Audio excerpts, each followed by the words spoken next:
Samantala, pinabulaanan ng National Food Authority ng National Capital Region ang balitang mayroong problema sa supply ng bigas sa Metro Manila. Giit ni NFA Director Piolito Santos, marami pang nakaimbak na mga bigas sa kanilang warehouse. Balitaan mo kami, Noel Perfecto. Pinabulaanan ni NCR NFA Director Santos sa mga balita ng labasan sa mga broadsheet na mayroon namanong rice shortage sa National Capital Region. Bunsod ng mga nasa koting tonelada ng mga nasamsam na bigas mula sa ibang bansa. Idinagdag pa ni Director Santos na mas marami pa nga naka-stock ngayon sa mga warehouses na kasalukuyang binibenta sa medyo mataas na presyo, ngunit sulit naman sa pangangailangan ng mga mamimili. Dito sa ay stabilize ang presyo natin at napakaraming inventory ng NFA ngayon sa national.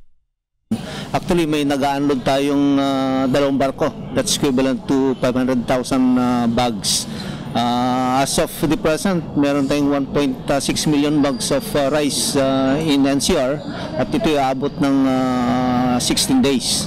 At yung darating pang 500,000 ay mas lalong lalaki ang inventory ng NCR, kaya wala tayong problema pag-usapan natin ay stock ng gobyerno. Higil naman sa pananamantala umano ng at ang pang-aabuso ng mga sindikato ng bigas. Sinabi ni Santos na matamang binabantayan nila ang tinaguriang smuggling activities ng mga ito, sabing hindi nagagamit o naapektuhan ng anumang kalokohan ng mga sindikato ng bigas. Talagang binibigyan ng pansin, lalong-lalo na ang ating kagalang-galang na Administrator Kalayag at laban nila na dapat masugpo ang smuggling dito sa Pilipinas. Sa ngayon, tiniyak ng Santos na nakikisa sila sa mga otoridad sa kampanya ng pamahalaan na mahintuluyan ang smuggling ng imported na bigas sa buong bansa.